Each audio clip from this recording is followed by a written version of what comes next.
December 7th, 1941.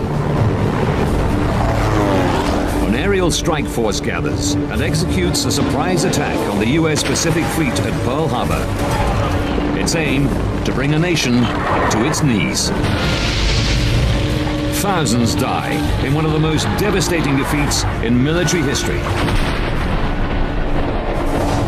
Now, by examining events leading up to the attack and analyzing previously classified military records, a Japanese intelligence expert discovers why the raid was such a total disaster for the Empire of Japan.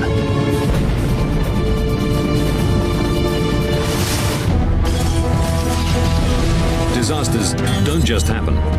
They are triggered by a chain of critical events. Unravel the fateful decisions in those final seconds from disaster.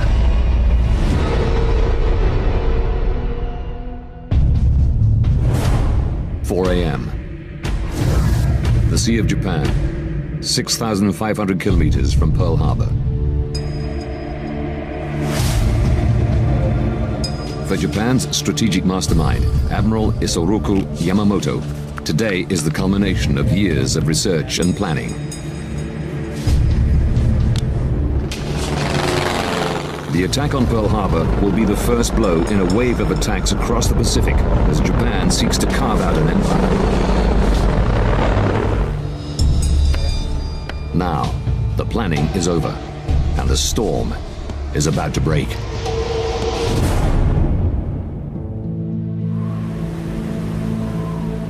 Aircraft carrier Hiryu, Central Pacific. Putting the plan into action is down to Japanese naval aviators like Takeo Shiro. First thing in the morning, I woke up and went up onto the flight deck. There was maybe 50% cloud cover, so I thought this will be okay. We'll be able to attack. As the observer on a Type 97 carrier attack bomber, he'll be in the first wave of the attack that plunges his nation into war. I thought it would be one hell of a day. If Japan provoked or started a war, it would probably last for a very long time, and we might die here today. I thought it would be terribly serious for the country. The Japanese air crews who will spearhead the attack are under no illusions about the scale of the task that faces them.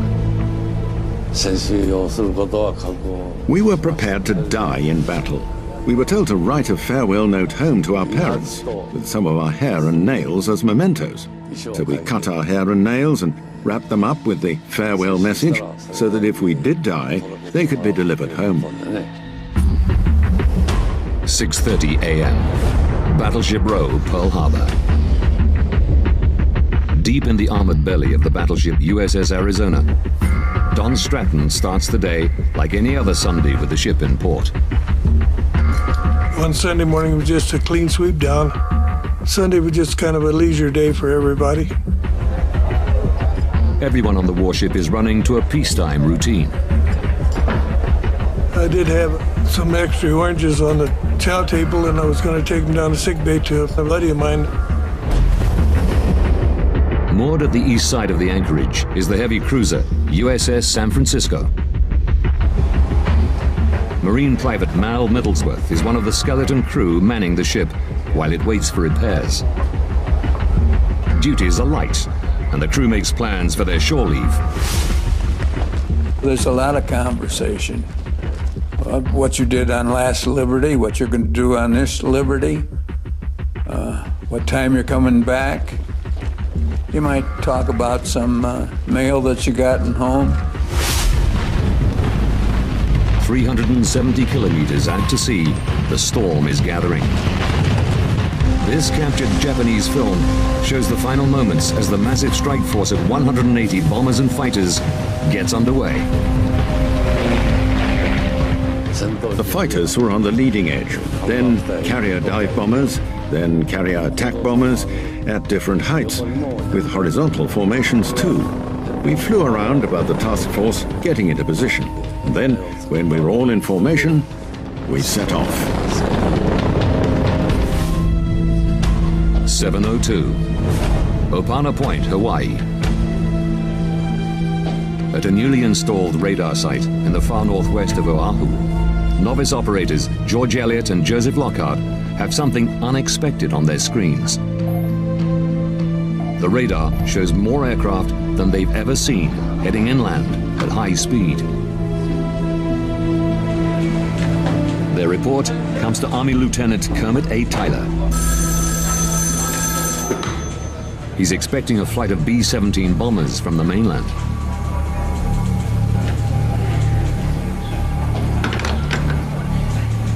But the bombers of the 38th Recon Squadron are still hundreds of kilometers away.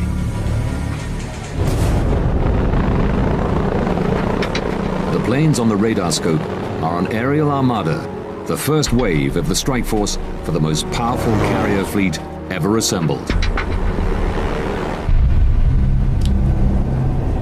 And the 84,000 servicemen on the island of Oahu have no idea what's about to hit them. The first wave of Japanese bombers flies south across Oahu completely unopposed. For Takeo Shiro, it seems more like a training flight than war. In training, we used a large model of the whole island, with mountains, cane fields. So on the mission, it was as if I saw that model. When I flew over the mountains and cane fields en route, it felt like somewhere I'd been or seen before. Only when the first wave of Japanese planes arrives over Honolulu can they be sure that they've achieved total surprise. Seen from above, I felt it was just a quiet, pretty town. Realizing they've caught the Americans off guard, the Japanese break radio silence to signal the aircraft carrier Hiryu with the pre-arranged code words Tora, Tora, Tora, meaning tiger, tiger, tiger, or attack, attack, attack. From this moment, every plane in the aerial armada is supposed to follow a carefully orchestrated attack plan. If we achieved a surprise attack, Plan A was for the torpedo bombers to go in first, with the carrier dive bombers afterwards. If the enemy saw us coming and was fighting back, Plan B was for the carrier dive bombers to attack first, and our aerial torpedoes would go in last of all.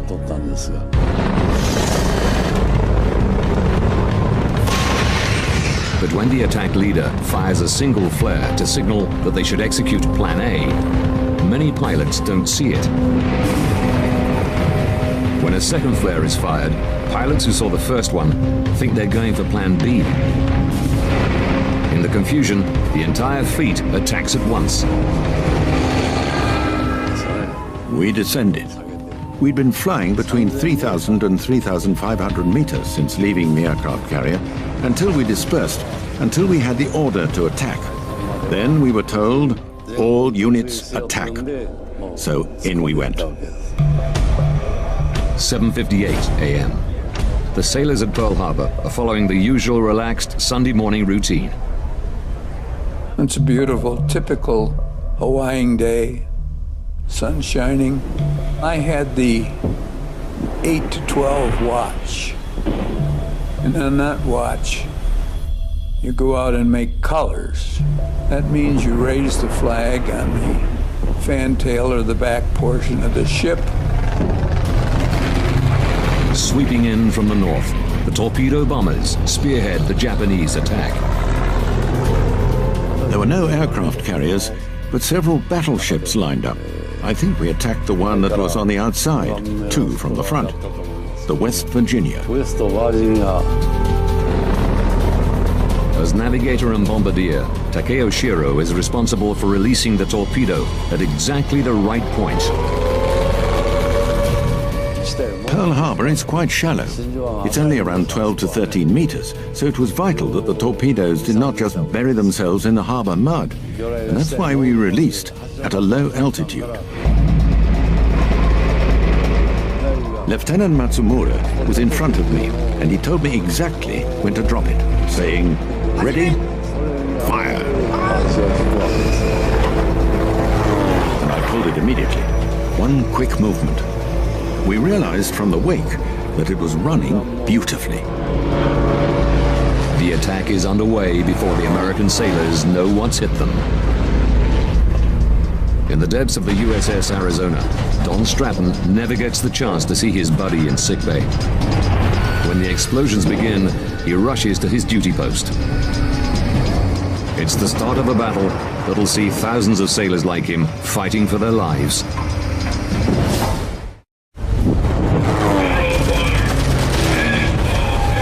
8 a.m.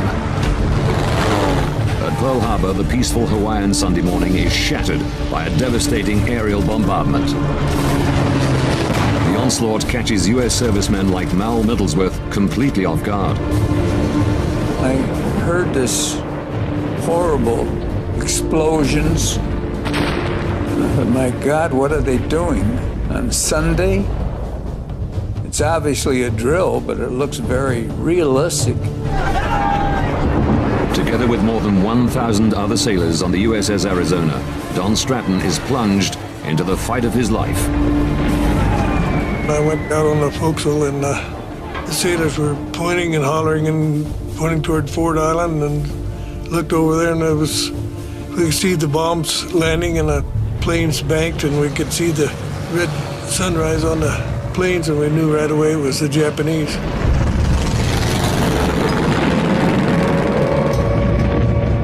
From the deck of the heavy cruiser USS San Francisco, Mal has a grandstand view of the attack. They're coming in to the right of me, so I can see the whole plane. I see it 30 to 40 feet away. One of the planes he's looking at is Takeo Shiro's B-5N Kate torpedo bomber. After firing the torpedo, we passed over the West Virginia's mast, high above their bridge. When I looked, the sailors on the West Virginia below me were running across the deck, trying hard to climb up to the bridge. While some were running, others were also diving in.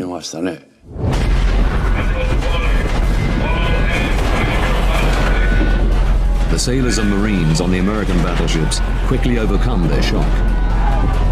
But vital seconds pass before the Americans can muster any sort of meaningful defense. When we seen them bombing the Fort Island, we knew something was going on, and we know the ships were going to get bombed, and we headed right for my battle station.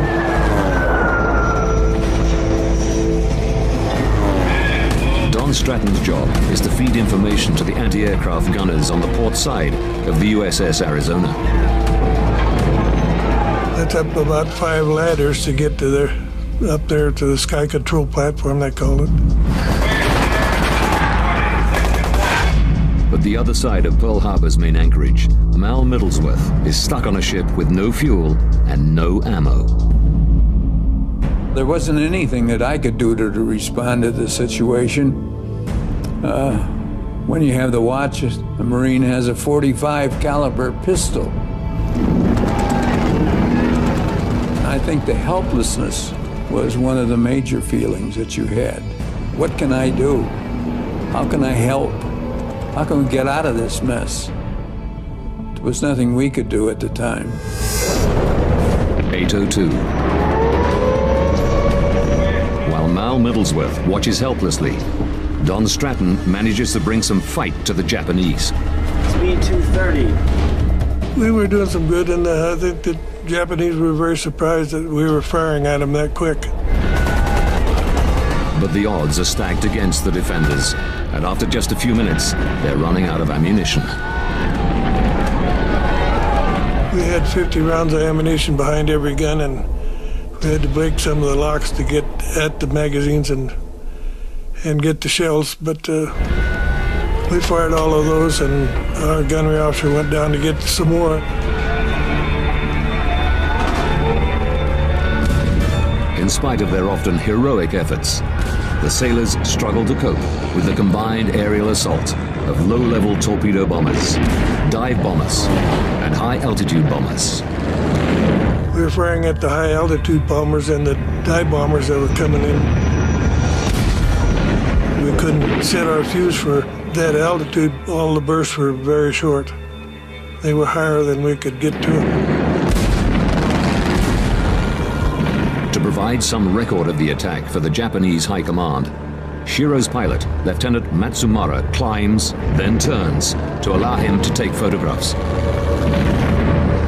The shot becomes one of the most famous images of the attack on Pearl Harbor.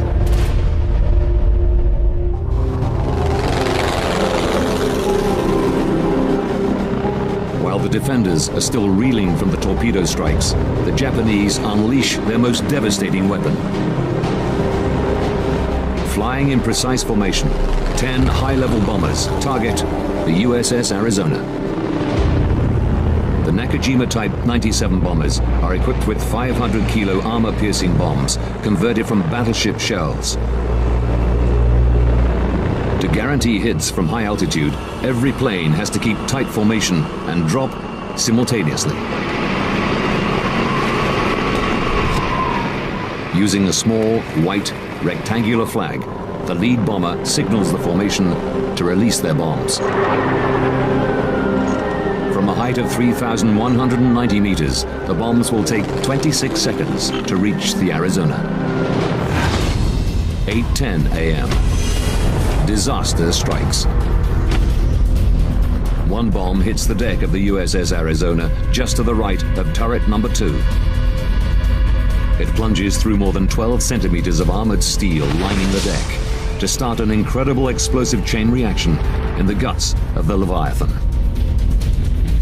4 decks down, the bomb sets off a flash in a powder room which ignites 2 more explosive stores. The superheated gases from the explosion smash into the 33-centimeter armored wall of the front bulkhead and deflect upwards, causing a huge fireburst in front of turret number 1.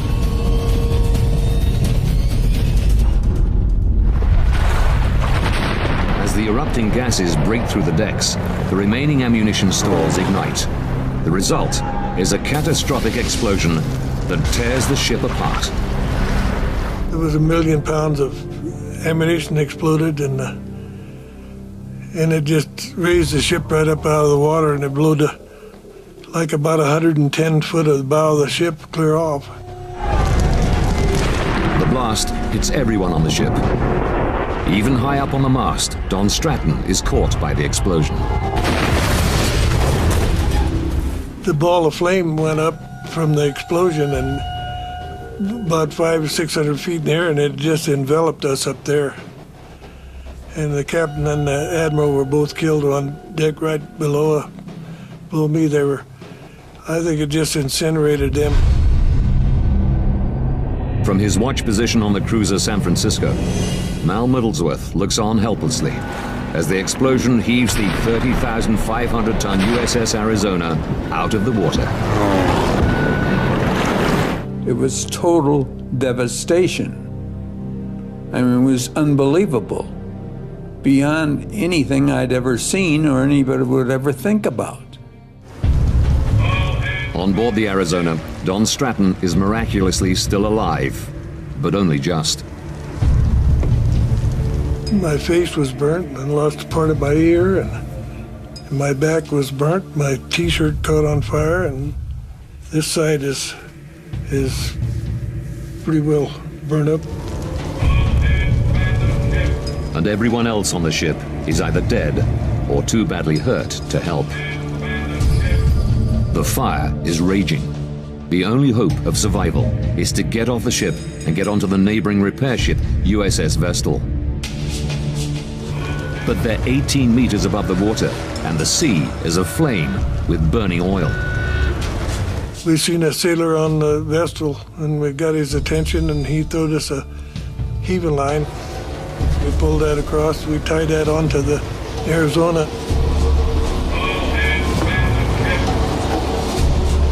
With burns covering 65% of his body, Don Stratton is in excruciating pain.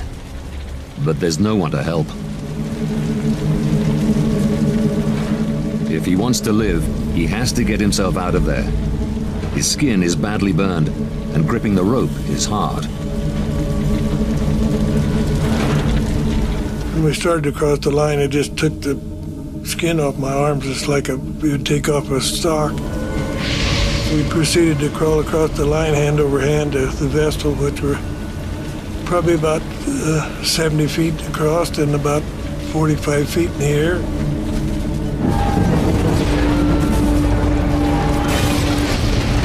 Even while ships are sinking all around them, the soldiers and sailors defending Pearl Harbor fight back with all they've got. 8:30 a.m. As suddenly as it began, the onslaught stops. Once the first attack was finished, you didn't know what to expect. There were rumors that the Japanese were landing on the North Shore. So nobody really knew what was going on. Nobody knew if there was going to be a second or a third attack. But we had that interval to get weapons and ammunition. The U.S. Army has been caught hopelessly off guard. They use the precious minutes to get a few fighters into the air. And the Japanese have not yet finished their assault. 8:50. 20 to 30 minutes after the first wave of bombers hit, another 170 aircraft strike, hammering the targets already hit by the first wave.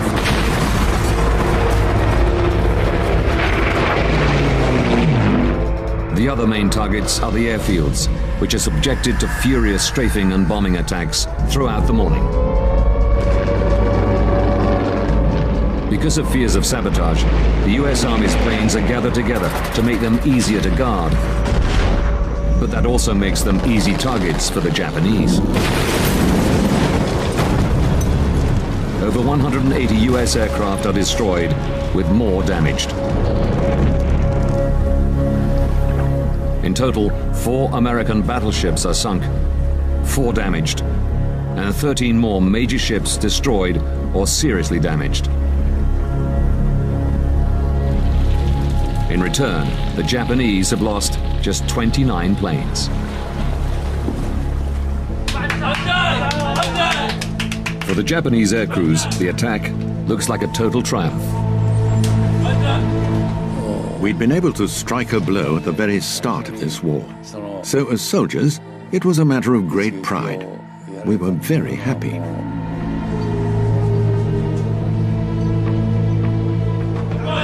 When the Japanese pilots return to their carriers, they receive a hero's welcome. All of the lads in our torpedo bomber squadron from Hiryu managed to return safely. When we got back, sailors on the ship greeted us with cheers of Banzai. For Takeo Shiro, relief is the overwhelming emotion. Because we'd managed to achieve a surprise attack, I felt somehow that my life had been saved. With their mission complete, the air crews are allowed a few minutes to take in their accomplishment. The captain had the whole crew assembled and voiced his appreciation, saying, "Thank you for your hard work." For the Japanese air crews, the attack is a total triumph.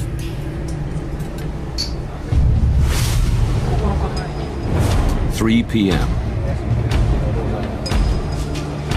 As soon as the aircraft are recovered and stowed for transit, the commander of the carrier strike force, Admiral Chuichi Nagumo, orders the withdrawal.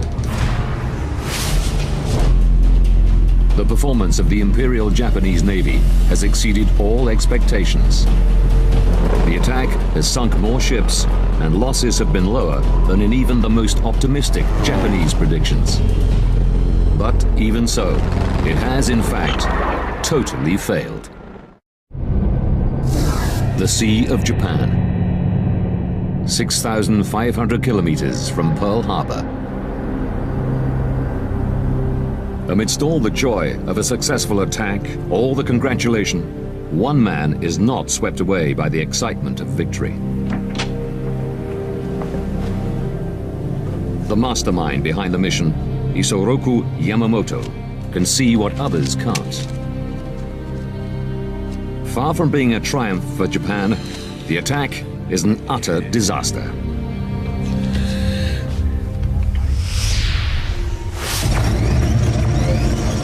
Now, 70 years later, we use previously classified military records to rewind events and investigate every aspect of the attack, to reveal why and how this painstakingly planned operation went wrong.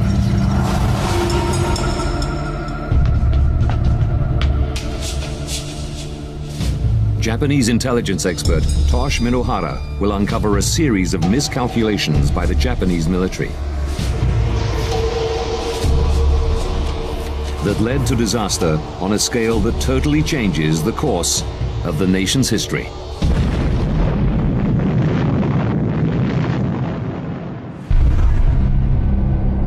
January 1941, 11 months before the attack on Pearl Harbor.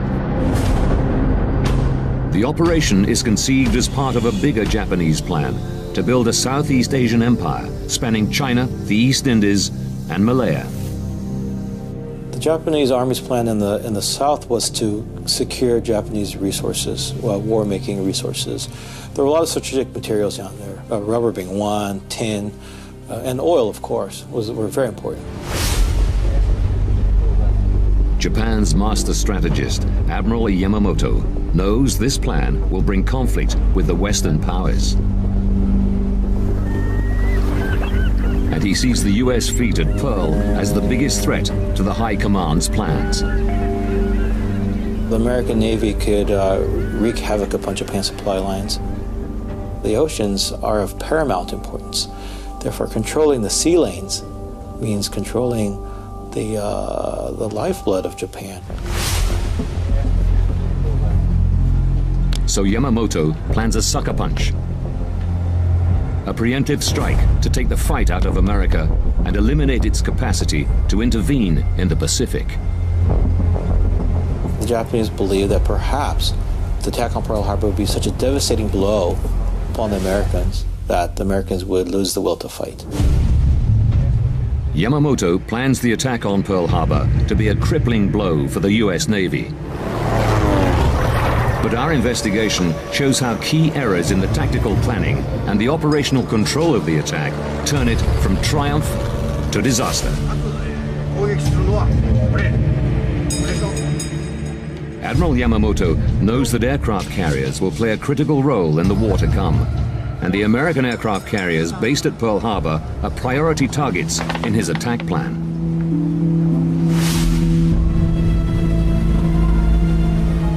Throughout the build-up to the attack, the Japanese task force receives regular intelligence about the US ships at Pearl. December the 1st, 1941. 6 days before the attack, they're still uncertain about the disposition of the American carriers when they receive the coded message, "Climb Mount Niitaka," ordering them to proceed. Just hours before the attack is due to start, the task force receives a critical update. The Japanese received intelligence more than 6 hours before the attack that there were no carriers. But they also knew that the Americans were not prepared for this attack. Fortunately for the Americans, the aircraft carriers are not in Pearl Harbor at the time. When the attack hits, the carriers Enterprise and Lexington are at sea, delivering planes for Marine Corps fighter squadrons. And the USS Saratoga is on its way to San Diego for repairs. Commander of the strike force, Admiral Chuichi Nagumo, faces a decision. Take advantage of the element of surprise and attack, knowing that he'll miss some important targets, or take a unilateral decision to call off the attack. Yamamoto's preoccupation with eliminating the US Navy's carriers is not shared by Nagumo, who's making the critical decisions in the field. Had Yamamoto given him a choice to choose his fleet commander, it most likely would not have been Admiral Nagumo. But Yamamoto is unable to choose the best man for the job of leading the task force because his hands are tied by the traditions of the Imperial Japanese Navy. The Japanese Navy functioned like a bureaucracy. He could not skip over someone of Nagumo's rank for a junior officer. It was that the pecking order was there, it was Nagumo. And with Nagumo in charge, there's just one priority for the Japanese attack. The most important Japanese priority during this attack are the battleships. They want to knock out as many ships as possible. Because of Nagumo's preoccupation with the battleships, the attack is launched, even though there's no chance of hitting the US Navy's vital aircraft carriers. It's a critical mistake.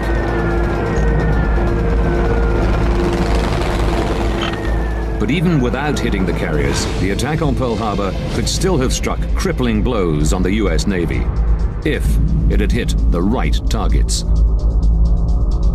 Because of fundamental flaws in the Japanese Navy's martial mindset, critical facilities like Pearl Harbor's ship repair yards are ignored. Soft targets were considered to be, from a Navy point of view, unfair. They were concerned about this. And as a Navy person, you went after the big ships. And the big threat were the American battleships.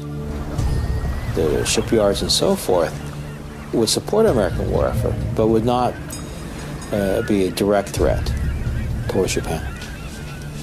It's the ship, it's the actual hardware which poses the threat. It's a decision that costs the Japanese dearly. Of the 21 ships that are destroyed or damaged in the attack on Pearl Harbor, 18 of those ships are salvaged within a matter of a few months. The Japanese Navy's obsession with hitting the big ships means the attack misses another important target. They didn't destroy the submarine base, and those submarines would go on to carry the war directly to Japanese home waters and the merchant fleet. In the end, it's the submarines operating out of Pearl Harbor that strangled Japan into submission, totally cutting it off from supplies of food and resources. But perhaps the most devastating blow the Japanese could have struck on the day was an attack on the US Pacific Fleet's fuel storage facilities. The Pearl Harbor tank farm contains more than 650 million liters of fuel. Enough to fuel the Pacific Fleet for 10 months. Americans simply would not have been able to maintain the Pacific Fleet in Pearl Harbor without those fuel tanks. Minohara has discovered that the decision not to target these critical facilities goes right back to the initial planning of the operation. Admiral Yamamoto explicitly said, do not attack the fuel supplies, and at least for the first strike, because there'd be smoke and visibility would be very low. Japanese air power would be neutralized, and therefore it was explicit instructions were sent out, don't create smoke. Good visibility was vital for accurate bombing and visual confirmation of damage. But Admiral Chester Nimitz, who takes over as commander of the Pacific Fleet, admitted that a strike here could have set the American war effort back 2 years. Important targets like the fuel supplies could still have been hit if Nagumo had stuck to Yamamoto's original attack plan. Initially, the Japanese war plan called for a second strike, that once the planes would come back, they would refuel and then attack again. On the day, many Japanese officers realized that the job they set out to do is only half done. Everybody thought that a second strike was necessary. The person who opposed was Admiral Nagumo. Admiral Nagumo is in overall charge of the task force. And with the US battleships devastated, he believes the attack is a resounding success and doesn't want to jeopardize what has been achieved. The reason why Nagumo is against launching the second strike is because he's afraid of where the American carriers are. He does not know where they are. He's afraid of a counterattack. He's also has lost 0 ships, and he does not want to lose any ships. He wants to come back as a hero. And he believes it's a risk that he does not need to take. Nagumo knows damage to Japan's carrier task force could have crippled their war effort just as it was beginning. He feels he has no choice but to withdraw while his force is intact. It's a fateful decision, and one that frustrates Yamamoto. Nagumo's decision not to launch the second strike is the final critical mistake in the execution of the attack on Pearl Harbor.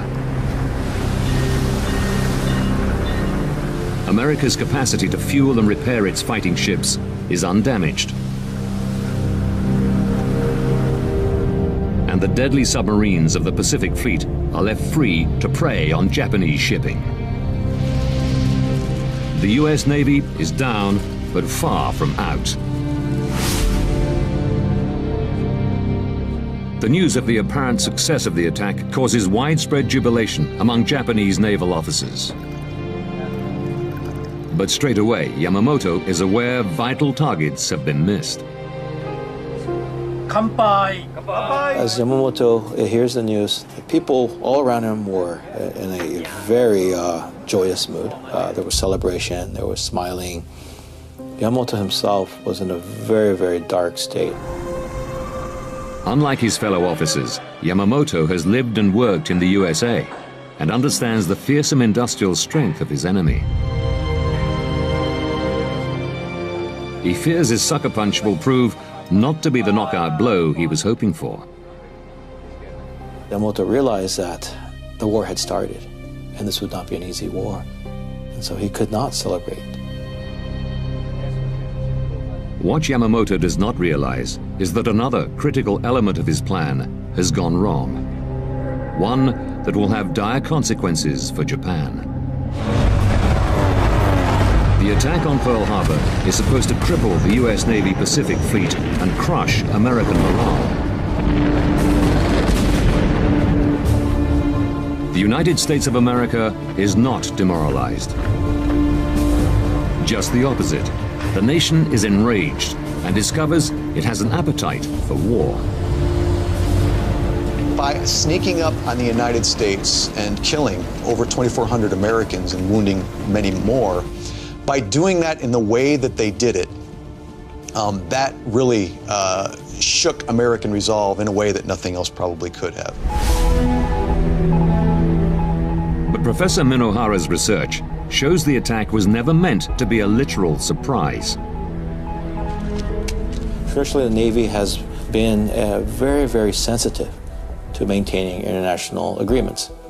And therefore, for them, it was imperative that a declaration of war be made in advance.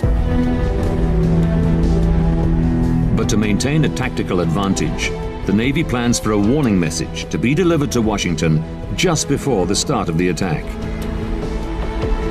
But the timing is too tight for the diplomats of the Japanese Foreign Ministry.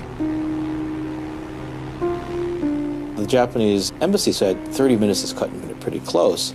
Give us more time. Give us more leadway so that we can warn the Americans that we are putting off negotiations. The Navy, being very cautious, said no, let's make it 30 minutes. The Navy says the success of this mission depends on surprise. If we let the Americans know too early, then they'd be prepared and could jeopardize this entire mission and could jeopardize the fate of Japan. This was a one-chance operation. Now the investigation reveals how the Japanese Navy's determination to maintain an element of surprise ended up placing the nation of Japan in greater danger than they could ever have imagined.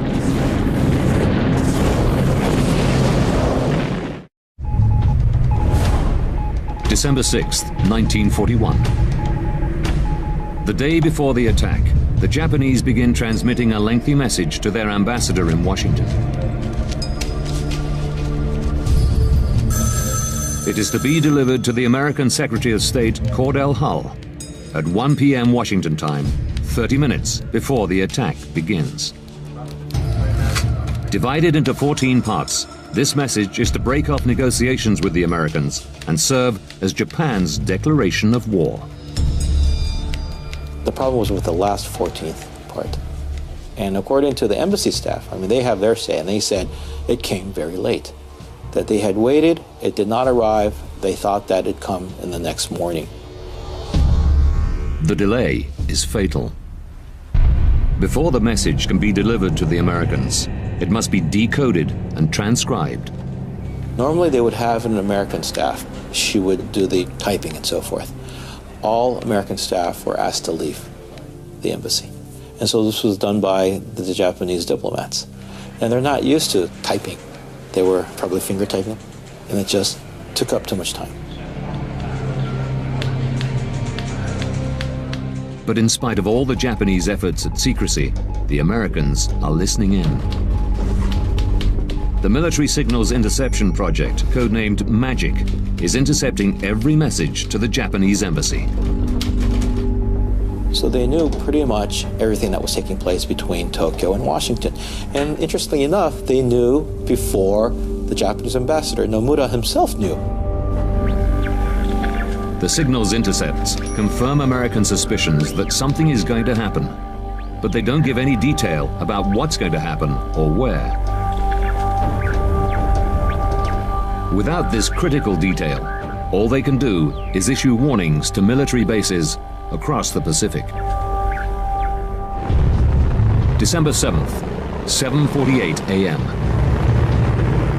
As Takeo Shiro's plane approaches Pearl Harbor, the warning still hasn't arrived. And as the first bombs fall, the Japanese ambassador is still waiting for the transcription of his message to be completed. He has to delay his vital meeting with the American Secretary of State, Cordell Hull. And by the time the warning message from Washington makes it to Honolulu, the Arizona is burning. Because the Americans don't get the declaration of war before the bombs start falling, they view Pearl Harbor as an underhanded sneak attack. This was an attack on American soil, and even peaceful Americans were not going to tolerate that. Once attacked, the Americans were going to fight back. To most of the Japanese high command, the late delivery of the message is just a detail, and the strength of the American reaction shocks them. They did not realize that this would strengthen the American will to fight, that you would unite a divided America. But to the architect of the plan, who knows America and understands his enemy, it is a critical failure. Admiral Yamamoto was shocked to hear that the declaration of war came late. He felt that this was a tremendous blunder, that this would harden American will to fight. We can now reveal the series of critical blunders in the planning and execution of the attack on Pearl Harbor that meant that this overwhelming tactical victory led to the beginning of a disastrous war. 6 days from disaster, the Japanese carrier task force is committed to the attack. 6 hours from disaster, intelligence reports reveal the strike force will miss the American aircraft carriers at Pearl Harbor.